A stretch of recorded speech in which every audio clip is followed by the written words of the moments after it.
Assalamualaikum warahmatullahi. Bismillahirrahmanirrahim. Alhamdulillahirabbil alamin. Nahmaduhu wa nasta'inuhu wa nastaghfiruh. Wa na'udzu billahi min syururi anfusina wa min sayyiati a'malina. May yahdihillahu fala mudhillalah wa may yudlilhu fala hadiyalah. Asyhadu an la ilaha illallah wa asyhadu anna Muhammadan abduhu wa rasuluh. Allahumma salli ala Muhammad wa ala ali Muhammad kama sallaita ala Ibrahim wa ala ali Ibrahim wa barik ala Muhammad wa ala ali Muhammad kama barakta ala Ibrahim wa ala ali Ibrahim fil alamin innaka Hamidum Majid. Rabbi shrah li sadri wa yassir li amri wahlul 'uqdatam min lisani yafqahu qawli. Amma ba'd. Alhamdulillah, kita bersyukur kepada Allah Subhanahu wa taala kan kita kumpul lagi. InsyaAllah hari ini menyambung kelas pengajian kita berkenaan dengan Tarikh Tashri'in Islami. Mana kita kali tadi kita bincang itu, kita dah masuk kepada perbincangan berkenaan dengan Imam Ahmad bin Hanbal, Imam Mazhab Hanbali Ahmad bin Hanbal rahimahullah. Ini kali terakhir kita bincangkan, kita baru ambil sedikit bahagian awal tentang biografi hidup dia lah, tentang macam mana dia ni dahulu dia tentang zaman atau masa dia hidup tu, zaman dia kita kata ketika tu kerajaan Abbasiyah dah kukuh kan. Kemudian Khawarij dan Alawi dah panggil dikuasai, dapat ditewaskan, okay. Dan kemudian dalam masalah Bani Abbas tu sendiri berebut kuasa, okay.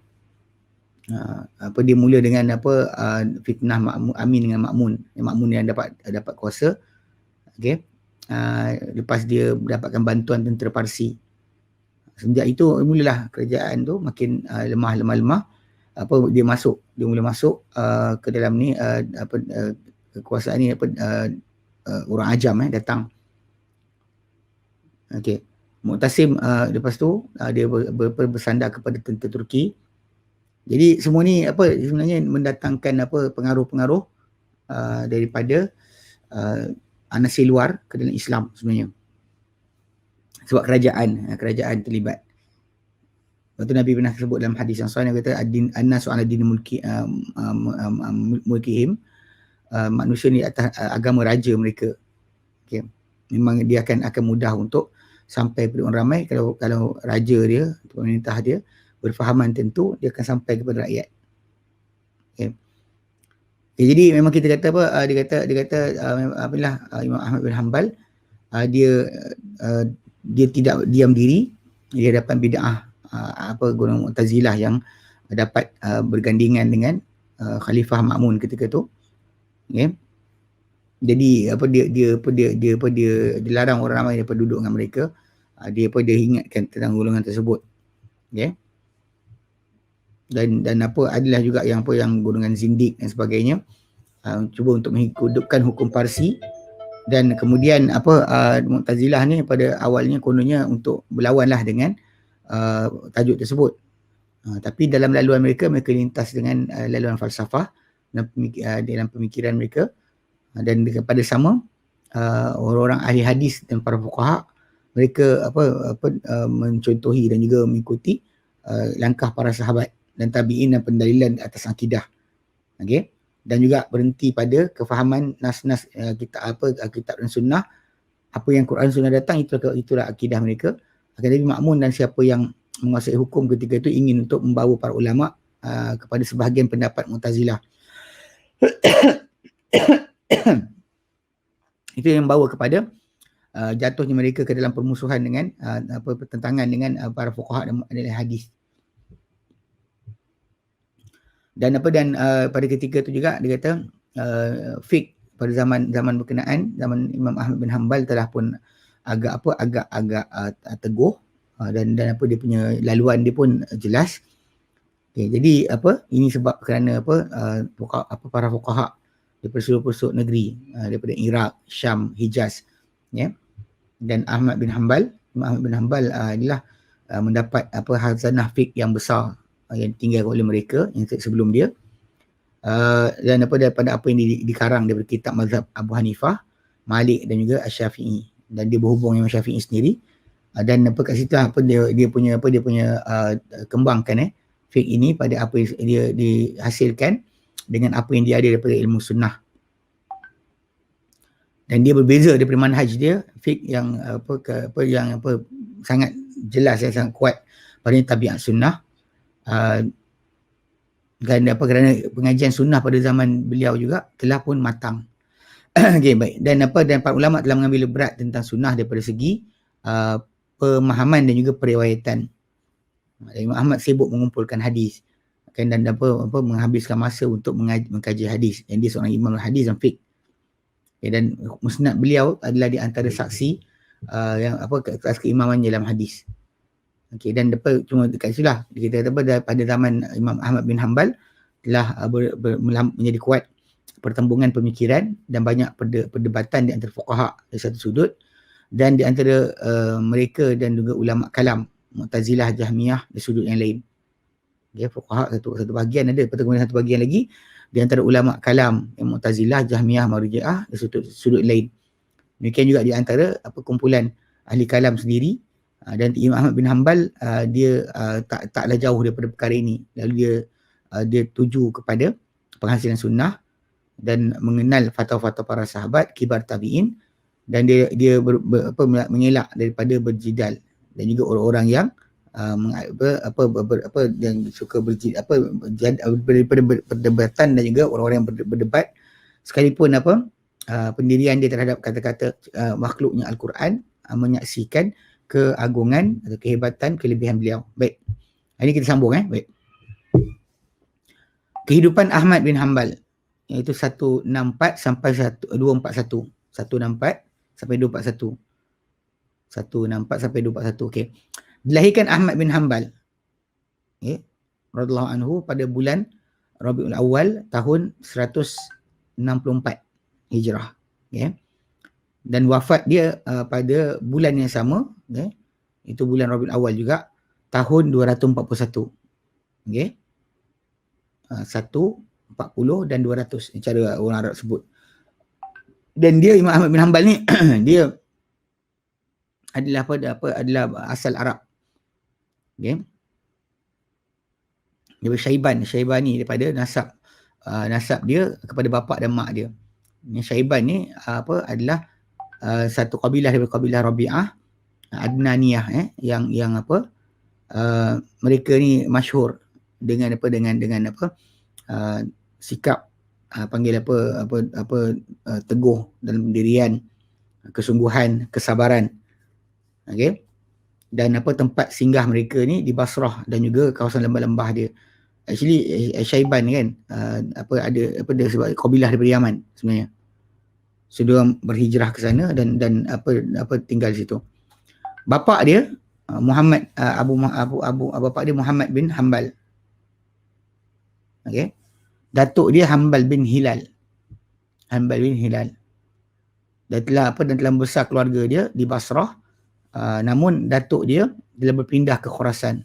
Yang masa keluarga dia pindah ke Basrah, kemudian datuk dia pindah ke Khurasan, dan dia dahulu adalah wali, gubernur ke atas Sarkhas pada zaman Bani Umayyah.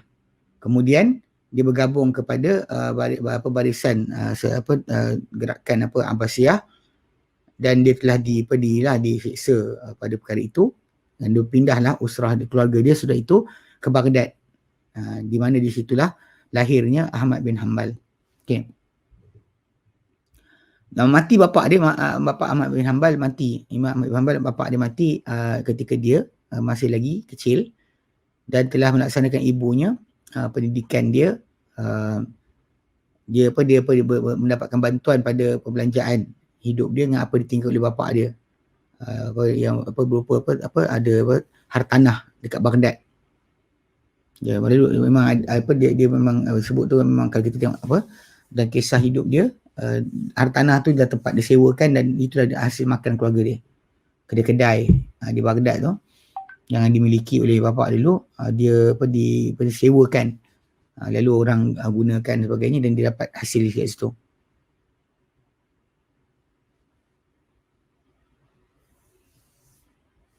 Jadi apa itu telah membantu nasab berkenaan nasab yang tinggi tersebut, anak yatim ni, dan pembesaran dia ke atas dia kehormatan diri dia, begitu kecerdikan dia dan kesungguhan semangat dia serta pengembangan kurniaan Allah Ta'ala pada dia, okay? Dan dia mengenal ke atas keadaan masyarakat dia. Ini pasal dia adalah daripada kabilah Arab yang terkenal, yang mulia. Jadi dia pun ada dalam diri dia sikap tersebut.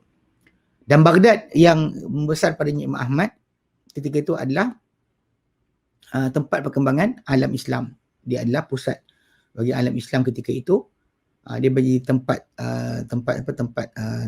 perkembangan bagi ilmu yang berbagai, tak kira syar'i ke, lughawi ke, akli ke, semua sekali berkembang di situ, di Baghdad. Dan bahkan dia mendatang berombak, dia kata ialah bergelombang dengan bermacam-macam bentuk pengetahuan dan juga seni. Okey. Dan dia sebenarnya dialirkan dengan lalu-laluan yang pelbagai, mana datang sumber-sumber perkara tersebut daripada berbagai sumber dan pemikiran yang berbeza-beza.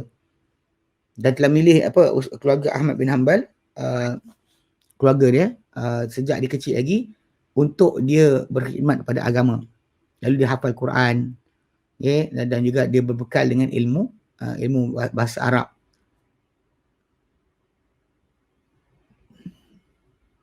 Dan telah nyata kecerdikan, kelebihan dia, dan diketahui dia di kalangan teman-temannya, okay? Dan juga orang-orang yang dekat dengan dia, dikenali Imam Ahmad bin Hanbal ni dengan ketakwaan dan juga kelurusan pendirian, baik akhlak.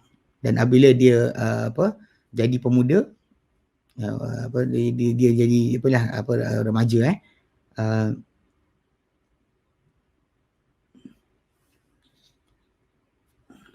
dia wala masyabba'an tauqin wajada amamahu. Bila dia masuklah ke dalam alam remaja, dia dapati depan dia di Baghdad ni ada dua manhaj. Manhaj bagi menuntut agama, untuk syariah. Untuk syariah dekat sini dua laluan.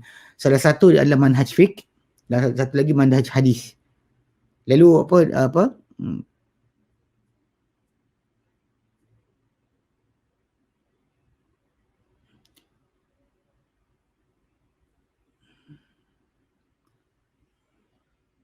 dia kata telah bergerak jalan para fuqaha ni, yang mempunyai permulaan di atas mazhab ahli ra'i di Baghdad, di Iraq. Ketika itu memang menghala ke situ sebab pendapat ahli ra'i.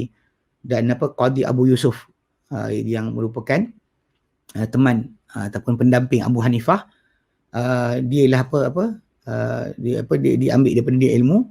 Kemudian sudah itu dia pergi pula kepada jalan ahli hadis. Mana permulaan dia belajar dengan Abu Yusuf, ambil ilmu daripada Abu Yusuf, kemudian dia pergi kepada ahli hadis.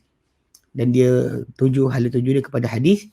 Okay, dan namun dia tidaklah terputus sehabisnya daripada fiqh. Dia bukanlah tinggalkan terus fiqh, tapi dia tumpukan banyak kepada hadis. Berkata Al-Khalal dalam tarikh Al-Hafiz Al-Zahabi, dia kata dahulu Imam Ahmad bin Hanbal telah menulis kitab-kitab pendapat dan juga menghafalnya. Kemudian dia tak berpandai, dia dulu kutubur ra'i, kitab-kitab mengenai pemikiran ataupun pendapat ni, dia telah tulis dan dia telah menghafalnya. Kemudian dia tak berpaling lagi kepadanya. Dia dah tengok dan dia tinggalkan. Dan dia telah mengambil hadis daripada ulama-ulama pada seluruh pelosok negeri, kesemuanya daripada Iraq, daripada Syam, Hijaz, dan menunjukkan musnad beliau, musnad Ahmad tu, ke atas bahawa dia telah menghimpunkan hadis dengan himpunan yang bersesuaian daripada seluruh pelosok. Dan dia mulakan yang mengambil daripada syekh-syekh hadis di Baghdad, kemudian dia berkelana ke Basrah, Kufah, Hijaz ni dekat Makkah Madinah lah, kemudian Yaman. Dia kata kemudian pada tahun semenjak tahun 186 86. Dia lahir 164. Ya. 164. 174 10 tahun. 184. 22 tahun lah. Dia umur 22 tahun. Okey. Dia kata semenjak tahun 184 dan demikianlah bermula dia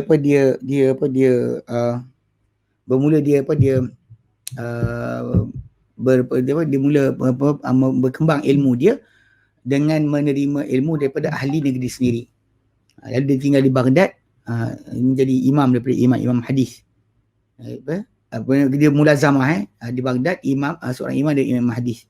Dia duduk dengan seorang, iaitu Hashim bin Bashir Abu Hazim Al-Wasiti, yang mati tahun 183. Okay. Dan diriwayatkan daripada dia oleh anaknya Saleh. Macam disebut dalam Manaqib Ibn Jauzi. Lalu beliau berkata, aku telah menulis daripada Hashim pada tahun 79. Maknanya dia jumpa 79 lah. 79, kawan tu mati 183. Dalam 4 tahun lah. 4 tahun lebih kurang. Okey. 179, 183. Okey. Okey, sekejap.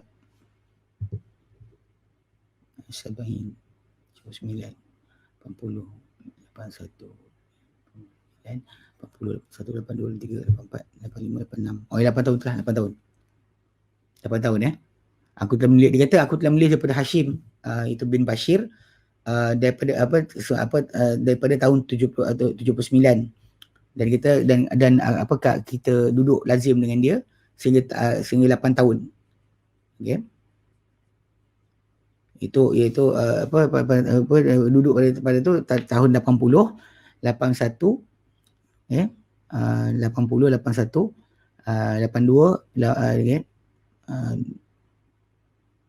tahun 80, 81, 82, 83. Dia kata dia 4 tahun. 4 tahun tu lah, 4 tahun. Mana 79, 80, 81, 82, 83. 4 tahun. So dia kata dia duduk dengan Hashim bin Bashir ni, duduk dengan tu selama 4 tahun. Iaitu pada 80, 81, 81, 82 dan dia mati pada 83. 183 Dan dia kata kita tuliskan daripada dia, kitab haji. Lebih kurang 1000 hadis. Okay, dan sebahagian tafsir, sebahagian kitab tentang qada dan kitab dan kitab kecil. Dan kita tanya dia kata dia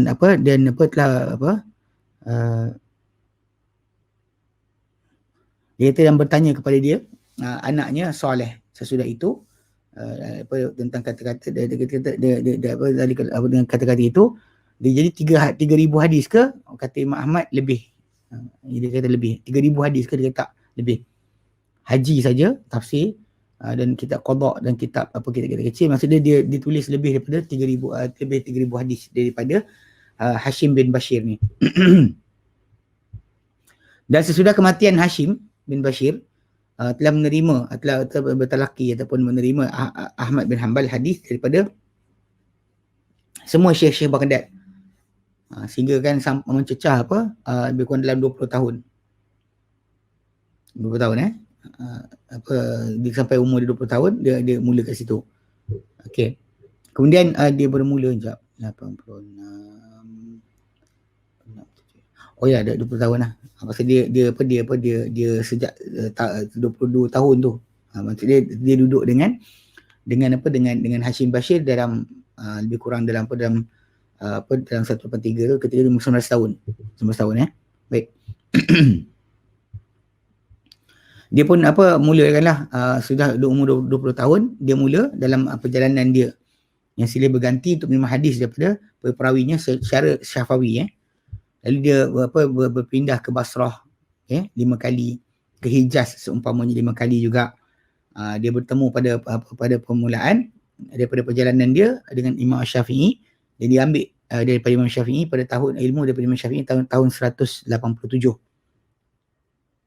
Umur dalam 23, 4. Kemudian dia bertemu setelah itu di Baghdad ketika dia telah matang dan dia bertemu kali kedua lah di Baghdad ketika telah matang, dia telah dewasa matang dan juga sedar akan fiqh Imam Syafi'i dan usul dia.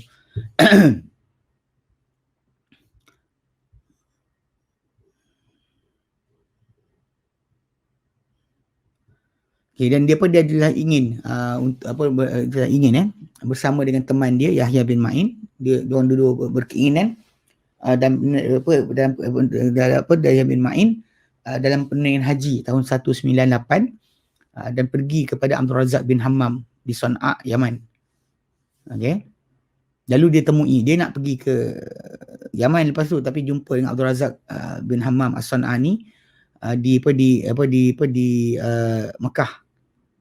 Okay, akan tapi Imam Ahmad bin Hanbal tak memadai dengan pertemuan ini dan dia musafir ke Sana'a, okay, berserta dengan jauhnya kepayahan dan juga terputusnya bekalan perbelanjaan, dan dia ambil daripada Abdul Razak bin Hammam di sana, dia pergi sana dan mengambil berat Ahmad bin Hanbal penulisan apa yang dia dengar daripada hadis-hadis dan asar.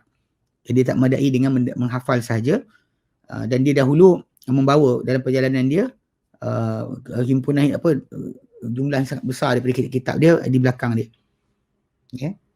Dan dia takkan mengambil hadis kecuali daripada kitab bimbang untuk terlupa. Bukan dia tak kuat ingatan Okay. Pasal dia bimbang takut dia terlupa, jadi dia baca dari kitab. Jadi kerana warak daripada dia yang takwa. Walaupun sebenarnya dia seorang yang kuat hafalan, elok hafalan dan kuat ingatan. Tapi dia tetap bawa daripada buku-buku dia. Dan telah menyebut Al-Hafiz Al-Zahabi di antara syekh-syekh beliau, selain apa yang kita sebutkan, seperti Sufyan bin Uyainah, Yahya Al-Qattan, Walid bin Muslim, Qadi Abu Yusuf sendiri, dan juga Abdul Rahman bin Mahdi. Ini apa yang dahulunya menyebabkan Imam Syafi'i tulis kitab Risalah tu yang dekat Baghdad. Baik.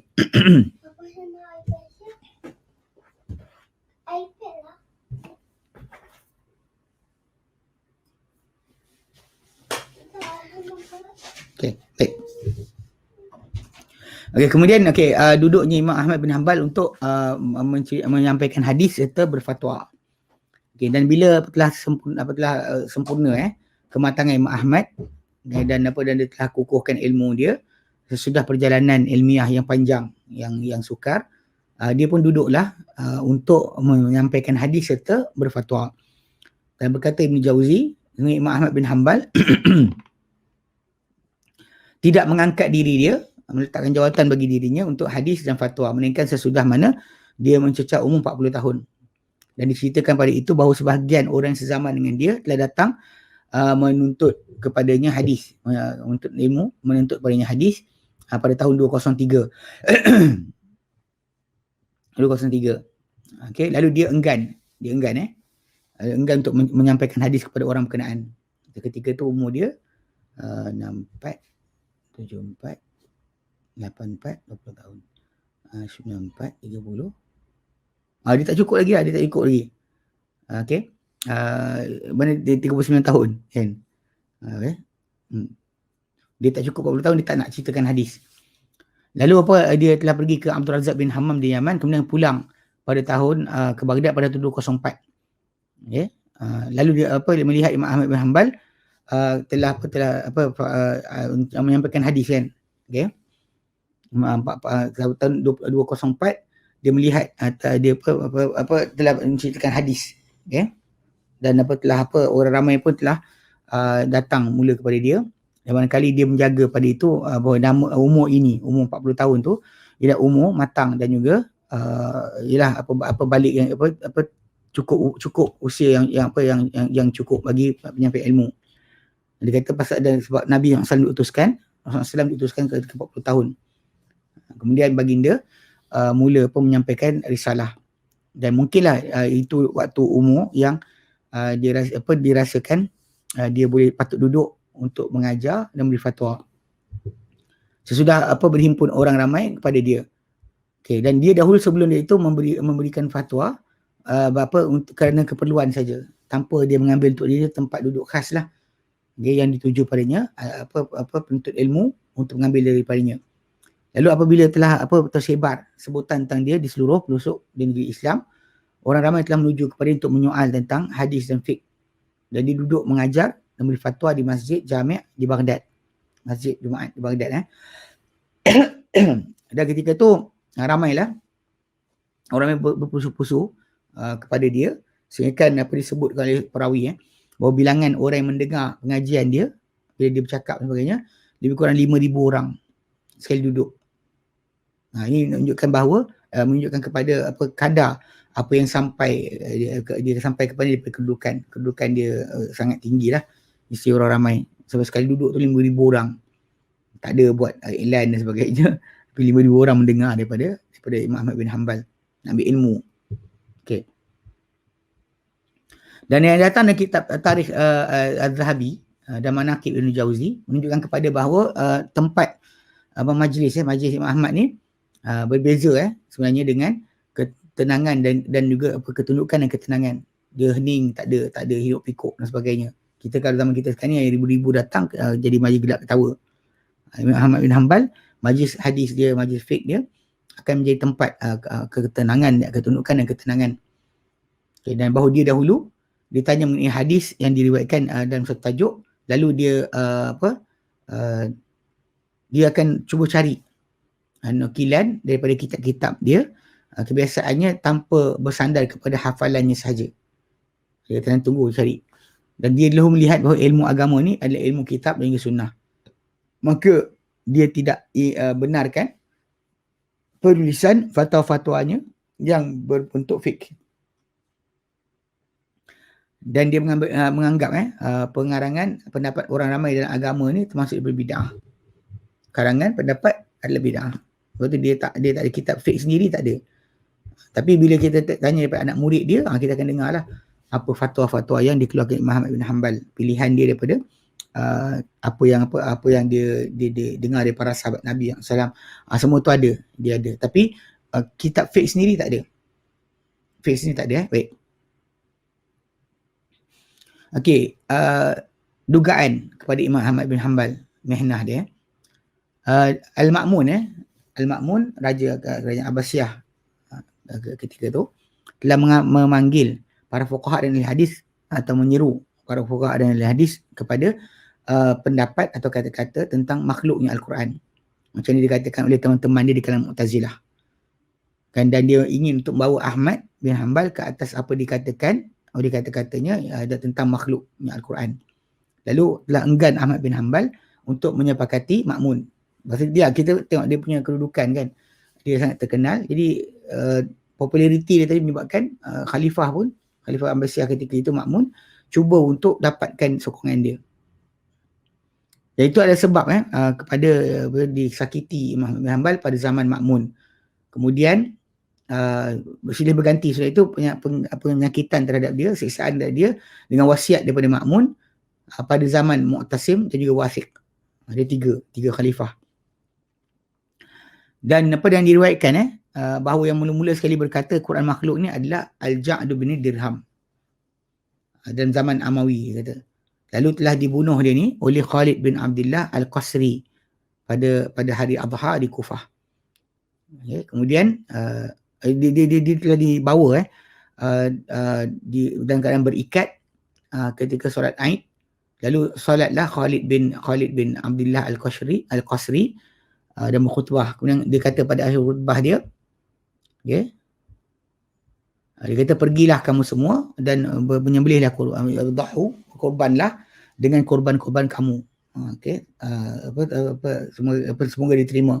Kerana sehingga aku nak berkorban dengan Ja'd bin Dirham, kerana dia mengatakan apa yang dia mengatakan bahawa maka tidak berkata-kata Allah kepada Musa dan kata-kata. Okay. Dan dia kata juga tidak mengambil Allah Ta'ala Ibrahim sebagai Khalil. Maha tinggi Allah Ta'ala daripada apa dikatakan oleh dia ni uluan kabirah. Kemudian dia turun daripada mimbar, dia bunuh dia kata Ja'd bin Dirham. Dan seperti itu juga pendapat kata-kata Jaham bin Safwan. Bila datang Mu'tazilah, okey, dan mereka menafikan sifat-sifat ma'ani. Sifat ma'ani, apa kudrat, iradat, ilmu, hayat, sama', basar, kalam tu, dia nafikan. Punca mereka nafikan tu macam kita sebut itulah, diorang ni kata kalau Allah tak buat, baru buat sekarang, maka dia makhluk. So, kita ada, Allah ada. So, tadi tak cakap, sekarang cakap. Tadi tak dengar, sekarang dengar. Maka jadi mereka mengingkari untuk ada Allah SWT berkata-kata. Contohnya di antaranya dia kata tak ada berkata-kata. Ni termasuk sekarang kat Malaysia pun kita tengok ada gerakan daripada sebahagian Asy'ariyah, mazhab Asy'ari, tapi dia bercakap dengan kata-kata golongan Jahmiyah. Jahmi Safwan punya idea. Kata Allah tak berkata-kata. Kata-kata tu kata-kata nafsi.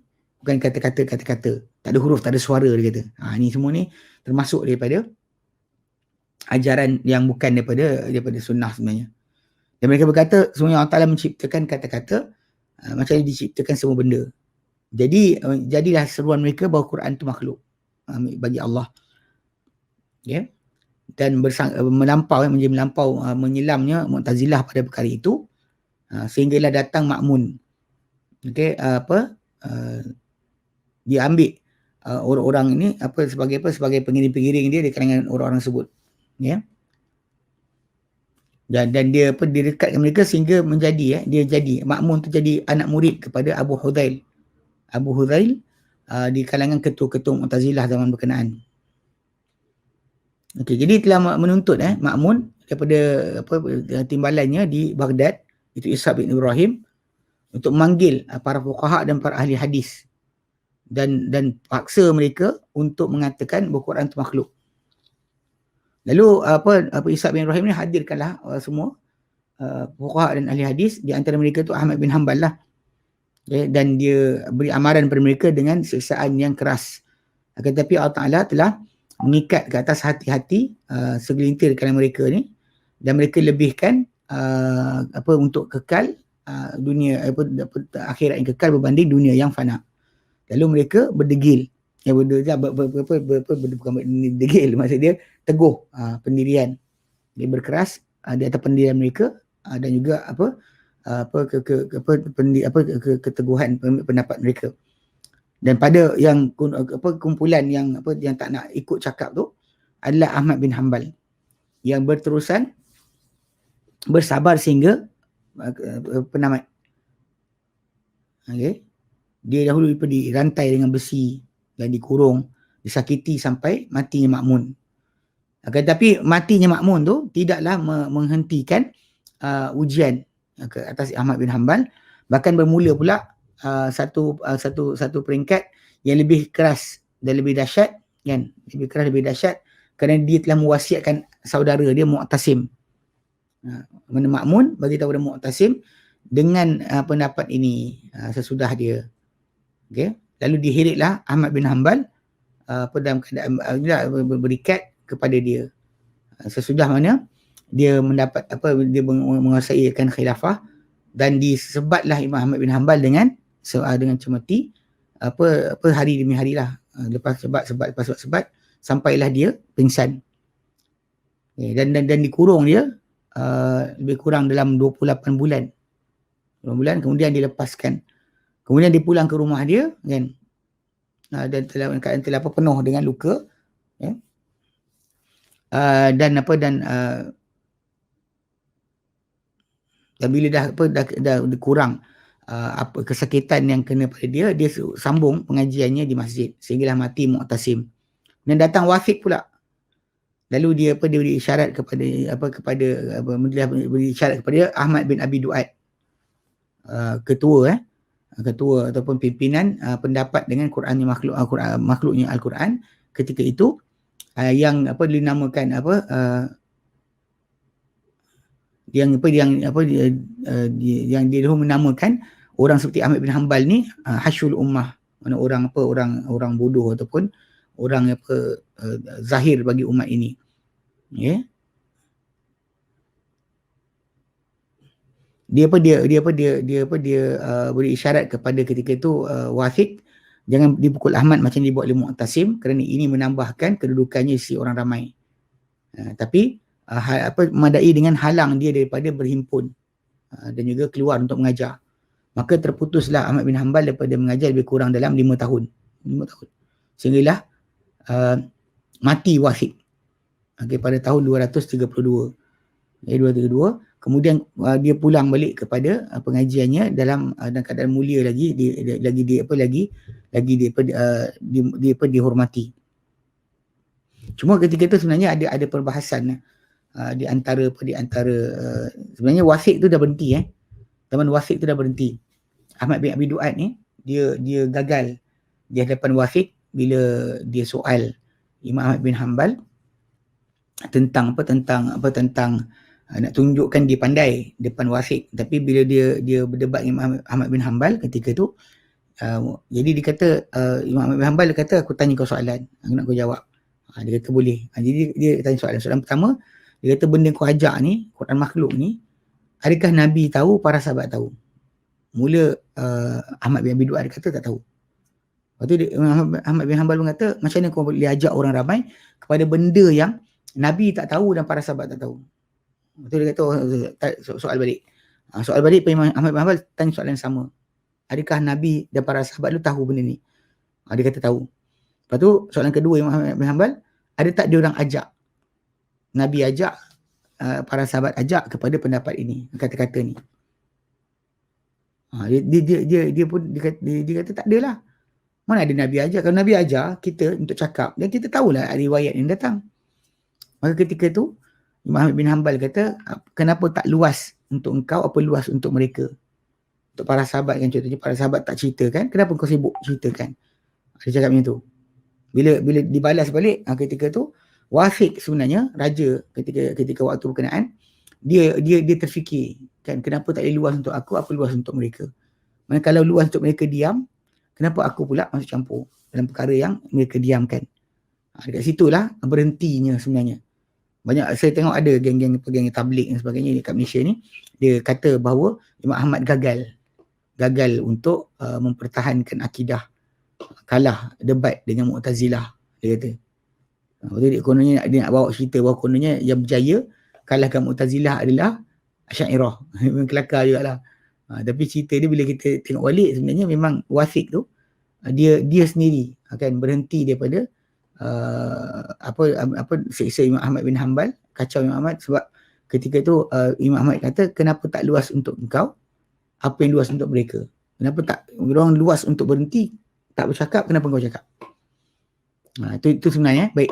Dan Imam Ahmad bin Hanbal menolak pemberian para khulafa, hadiah dan sebagainya, kan dia telah menawarkan kepadanya Mutawakil harta yang banyak sesudah tamatnya ujian kepada dia lah. Okay. Kan dia dan bersungguh-sungguh lah. Mutawakil bergeria nak bagi dalam tawaran, lalu berkeras Ahmad bin Hanbal untuk menghalang, untuk tidak terima. Okay. Dan jika dipaksa ke atas mengambil sesuatu, kena ambil juga, dia pun akan agihkan kepada para fuqara dan orang-orang yang memerlukan. So, redha terhadap Ahmad bin Hanbal sepanjang hidup dia, dengan hidup yang yang bercukupan, zuhud dan juga takwa. Kan? Hidup dalam keadaan cukup. Kalau kita nak berlebih, tapi Ahmad bin Hanbal tak. Apa yang cukup, ada tu cukup. Zuhud dan juga bertakwa. Baik. Okey, musnad. Kita meninggalkan Ahmad bin Hanbal, di belakang dia, selepas dia, umat Islam satu kitab, iaitu musnad, yang dihimpunkan dalamnya apa diriwayatkan daripada hadis-hadis. Okay? Dan dia menyusun sanad dengan sanad-sanadnya. Dan dia mula dalam menerima hadis tu sejak umur dia 16 tahun. Tahun 180 tu dia mula kumpulkan. Okay? Namun dia tidak dia dahulu tak, dan ketika tulis tu dia tak suka menulis selain sunnah aja. Kita meriwayatkan bahawa Abdullah bin Ahmad bin Hanbal, beliau berkata, yang anak dia, aku kata pada bapaku, okay, kenapa engkau tak suka menuliskan kitab-kitab, sedangkan engkau telah buat musnad. Lepas tu berkata Ahmad bin Hanbal kepada anak dia, okay, aku buat kitab ini sebagai panduan, kan? Jika bercanggahan orang ramai tentang sunnah Rasulullah SAW, mereka kembali kepadanya. Tujuan dia karang kitab musnad tu untuk orang ramai rujuk balik, cek balik tentang hadis daripada Nabi SAW. Okay, dan telah berketerusan Ahmad bin Hanbal dan menghimpunkan musnadnya ini daripada orang dipercayai yang dia dia pergi kepada mereka sepanjang hidup dia lah. Okay, dan ia dahulu dalam helai-helaian yang berasing-asing. Lalu apabila dia merasakan dekatnya ajal dia nak meninggal lah, telah menghimpunkan anak-anak dia, okay, dan orang-orang kenalan dia rapat, dan disampaikan kepada mereka apa yang dituliskan secara lah sekaligus, dan ia tidak pun tersusun. Okay. Musnad Ahmad bin Hanbal ni, dia cara tulisan dia sebenarnya dia kumpulkan macam musnad Abu Bakar. So dia semua hadis Abu Bakar riwayatkan ada kat sini. Kemudian Umar, kemudian Osman, Ali, Abu Hurairah, semua sekali nama mereka. Jadi kadang-kadang kita boleh check setiap sahabat tadi berapa banyak hadis yang diriwayat daripada sahabat tersebut. Okey, dia ambil cara berkenaan tapi tidak disusun lagi. Dan musnad ni kalau kita ikut zaman sekarang ni tersebar pada hari ini, ia adalah riwayat Abdullah bin Ahmad, anak dia, yang mewarisi daripada bapa dia kecintaan pada hadis dan elok keprihatinan terhadap hadis. Dan para ulama dia telah memperakui, okay? Orang yang paling kuat riwayat daripada bapa dia adalah dia sendiri, itu Abdullah bin Ahmad bin Hanbal. Okey, dan dia telah meriwayatkan daripada dia musnad bapa dia ni, orang-orang dipercayai yang kukuh, yang kuat, ya, ingatan, hafalan sesudah daripada dia, sehinggalah dipelihara ia generasi demi generasi. Okay, Abdullah bin Ahmad bin Hanbal ni dia lah yang menyusun musnad ni dengan meletakkan macam mana zaman kita sekarang. Okay, jadi dia riwayatkan musnad tadi kesemuanya diletakkan ikut sahabat-sahabat secara terperinci. Susunan dia ikut susunan nama-nama para sahabat. Musnad Huzaifah, Musnad Aisyah, kan. Kemudian dikata, dan tidak syak bahawa Ahmad bin Hanbal dahulu memang dia bersungguh-sungguh untuk mengambil daripada orang yang dipercayai. Akan tetapi para ulama bercanggahan pada kadar kekuatan hadis musnad. Sekalipun mereka sepakat bahawa padanya ada sahih, ada hasan, ada gharib. Bahkan semua ada maudhu' ada sebenarnya. Dan telah berkata Ibn Taymiyah, okay, tidaklah semua dalam diriwayatkan Imam Ahmad bin Hanbal ni dalam musnad dia dan selainnya menjadi hujah di sisi dia sendiri. Bahkan diriwayatkan apa diriwayatkan oleh ahli ilmu. Okay, dan disyaratkan dalam musnad ni bahawa jangan diriwayatkan daripada orang yang diketahui penipu di sisi dia lah, di sisi dia yang dia ketahui. Sekalipun dalam perkara itu sekalipun dalamnya ada yang dia lemah, dan dia akan jelaskan kelemahan ataupun maudhu' diterangkan apa hadis ni tak betul ke sebagainya, siapa yang dirasakan dia akan cakap. Okay? Tapi kalau anda kata ada tambahan sebut, itu daripada anak dia, daripada anak Imam Ahmad bin Hanbal. Kalau disebut dhaif ke dan sebagainya, dia tambahan. Kalau dia lemah, dia jelaskan kelemahan ataupun maudhu' dan sebagainya, ia tambahan anak dia Abdullah. Okey, dan telah menyanggahi orang-orang Iraq Ibn Taymiyah, dan dia pendapat bahawa musnad ni ada hadis-hadis dhaif yang banyak dan hadis maudhu' yang sedikit. Dan telah menjawab Ibn Hajar kepada syekhnya dan kitab dan kitab dia kata, dan kitab beliau Ibn Hajar Asqalani dia kata Al-Qaul Musaddad fi Zabbi an Musnad Ahmad, kan. Dia sekarang yang dia jawab balik. Okey. Dan dan yang berada padanya para pemeriksa, pengkaji, kan, para ulama, Musnad Ahmad bin Hanbal tiada dalamnya hadis yang maudhu', sekalipun ada yang lemah. Dan mereka bezakan antara dhaif dan maudhu', dan dhaif ni yang tak cukup syarat riwayat yang sahih. Ada maudhu' ni yang yang ia adalah yang tertegak dalil ke atas pembohongan padanya. Okey. Dan dalam melaksanakan Syekh Ahmad Syakir takhrij hadis Musnad Ahmad, dan dia telah meletakkan dia punya fihris, dia punya indeks. Dia kan dalamnya ada fihris untuk tokoh, fihris untuk para sahabat tersusun dengan huruf-huruf ikut huruf mu'jam, ejaan lah. Dan telah melaksanakan Syekh Hasan Ahmad Al-Banna. Ini bapa kepada Hasan Al-Banna. Syekh Ahmad Al-Banna bapa kepada pendakwah yang mungkin syahid Hasan Al-Banna, dengan penyusunan musnad mengikut bab-bab fiqh, bab-bab fiqh. Lalu dia mudahkan panggil usaha pencarian dalamnya, dan menyampaikan pada yang dicari. Tapi tak cukup sebenarnya. Dia tak cukup. Dia tidak cukup. Dia tak selesai. Dan disebarkan dengan nama dia Al-Fathur Rabbani ala Musnad Ahmad bin Hanbal Al-Syaibani. Okey, berserta dengan syarah ringkas. Okey. Baik, usul mazhab dia. Apa usul mazhab Imam Ahmad bin Hanbal? Dia kata yang paling yang paling khusus dibezakan dengannya mazhab Ahmad bin Hanbal, bahawa dia sebenarnya tertegak di atas fiqh sunnah. Kerana ini sesungguhnya dikira antara kerana dia dahulu dikira di antara ahli hadis yang terbesar, dan telah menyebut Ibn Qayyim dalam kitab A'lam Muwaqqi'in bahawa fatwa-fatwa Imam Ahmad bin Hanbal terbina di atas 5 usul. Okay, dan kita akan sentuh dia pada apa yang berikut. Pertama, nas-nas. Sebelum dia berfatwa sebagainya, dia akan kembali pada nas. Ahmad bin Hanbal dahulu apabila dapati nas, dia akan beri fatwa dengan isi kandungan ataupun maksud bagi nas, dan dia tak memandang, tak menoleh kepada apa yang menyanggahi nas, tak kira siapa saja. Dan dia tahu tak mengedepankan hadis yang sahih, dia tidak mengedepankan kata hadis yang sahih ni segi amal atau pendapat atau kias.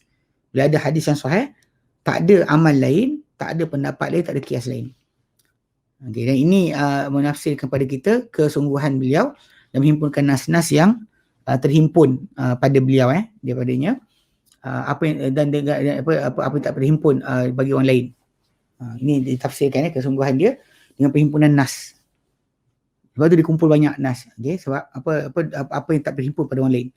Dan menunjukkan kepada perbahasan dia dan masalah makhluknya Al-Quran ni dalam dia, dan juga dalam kitab dalam tajuk tu, dan juga dalam jawapan dia kepada godaan Zindiq dan Jahmiyah, petunjuk yang nyata di atas perkara itu. Okay? Dia dahulu meminta kepada mereka nas. Dan dia berkata, datangkan aku dengan kitab atau sunnah.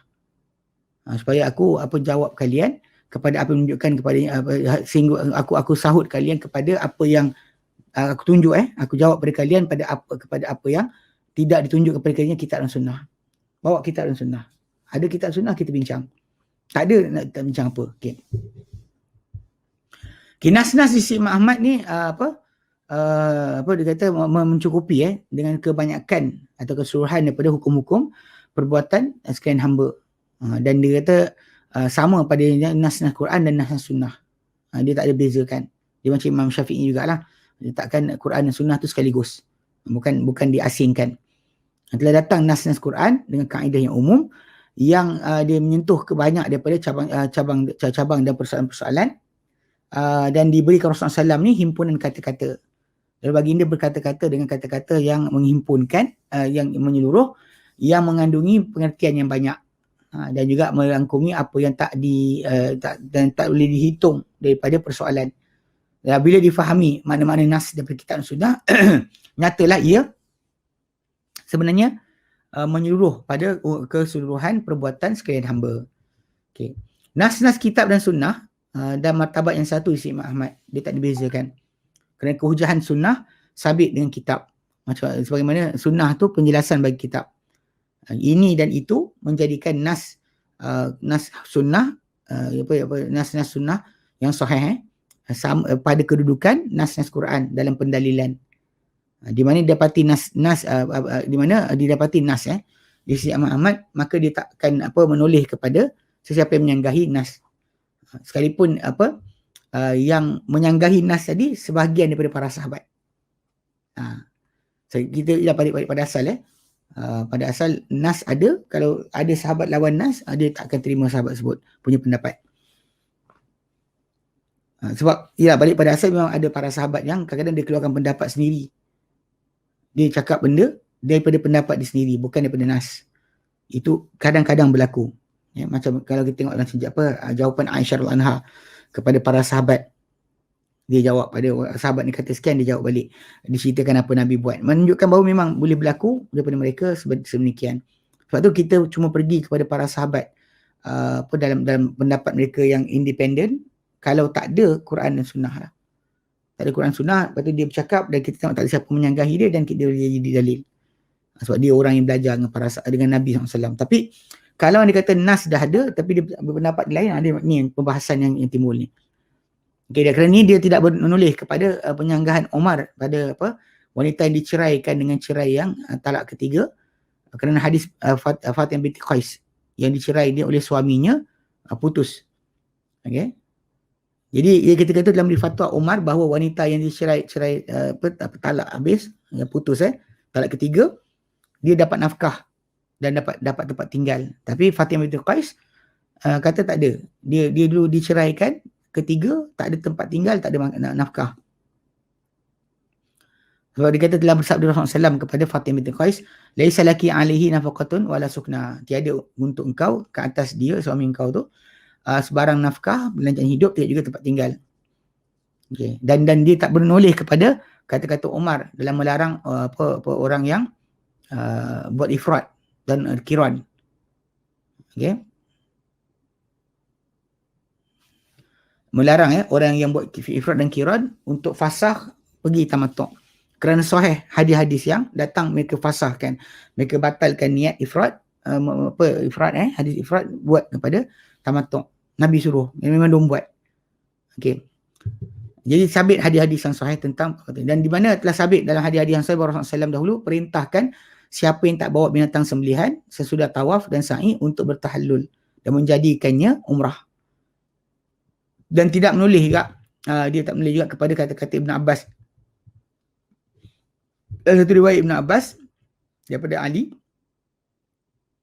bahawa iddah wanita yang mati kematian suami yang hamil, dia adalah paling jauh ajalain, tempoh paling jauh. Kerana sahih hadis Sabi Al-Aslami di mana dia lahirkan anak sesudah kematian suami dia beberapa hari, lalu baginda beri fatwa pada dia bahawa dia telah halal ketika dia melahirkan kandungan dia. Mana katakanlah suami dia mati, itu 4 bulan 10 hari. Okay. Ibn Abbas dia lahir anak hari ni, suami dia mati, anak dia lahir, dan suami dia mati, kemudian anak lahir. Jadi bila suami dia mati, dia kena 4 bulan 10 hari. Tapi dia telah lahirkan anak. Maka Nabi sendiri kata bahawa dia boleh untuk berkahwin, dah halal untuk dia kahwin, sebaik saja dia lahirkan anak dia. Tak boleh tunggu kan. Memang 9 bulan tu panjang, tapi bila 9 bulan tu dia lahirkan anak kan, bukan besoknya suami dia mati, tak. Suami dia mati baru dia lahirkan anak. Kalau suami dia mati, dia kena tunggu 4 bulan 10 hari. Tapi dilahirkan anak, dia telah tahallul, dia telah halal untuk pernikahan. Dia telah daripada iddah. Okay, dan dia tak memandang kepada kata-kata Muaz dan Muawiyah dalam pewarisan orang Muslim daripada orang kafir. Kerana sahihnya hadis yang melarang daripada pewarisan di antara Muslim kafir. Yang Nabi kata, la yarithul muslimu kafira walal kafiru muslima. Tidak mewarisi seorang Muslim akan seorang kafir, dan tidak mewarisi seorang kafir akan Muslim. Okey. Dan dengan kelebihan para sahabat dan para tabi'in, si Imam Ahmad tidaklah membolehkan mengedepankan pendapat mereka ke atas nasihat Rasulullah SAW. Maka kerana baginda SAW ni maksum, dan semua orang diambil pendapat dan ditolak kecuali Rasulullah SAW. Dan Nabi SAW telah bersabda, man amila amalan laisa alaihi amruna fahuwa rad. Barang siapa membuat satu amalan yang tak ada padanya perintah kami, maka ia tertolak. Jadi perbuatan mengambil daripada nas ni, dia meninggalkan apa menyanggahi nas di antara kaedah Imam Ahmad dan usul mazhab yang paling nyata dalam fatwa. Di fatwa dia kita akan tengok, dia akan sentiasa kalau ada kata ada nas yang jelas, dia tak akan toleh langsung kepada pendapat sesiapa saja. Okey. Kedua, ni usul dia punya fatwa. Kedua,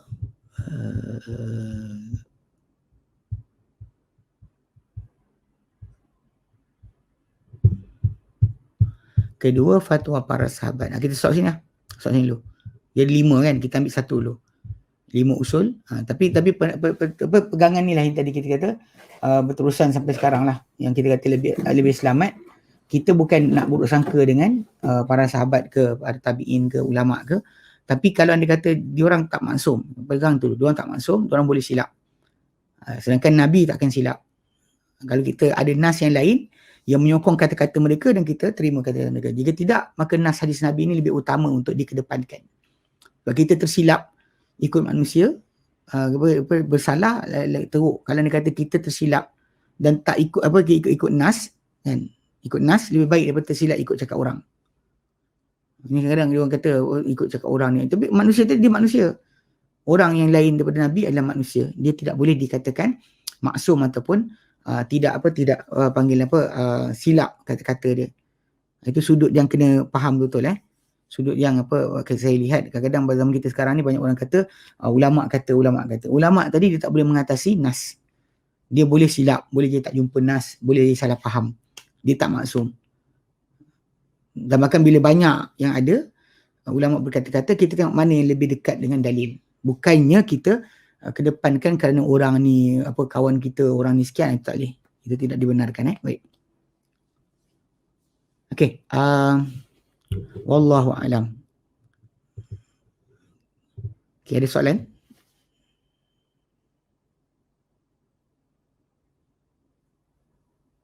Tak ada soalan. Okay, tak ada, kita berhenti sini. InsyaAllah kita sambung kemudian.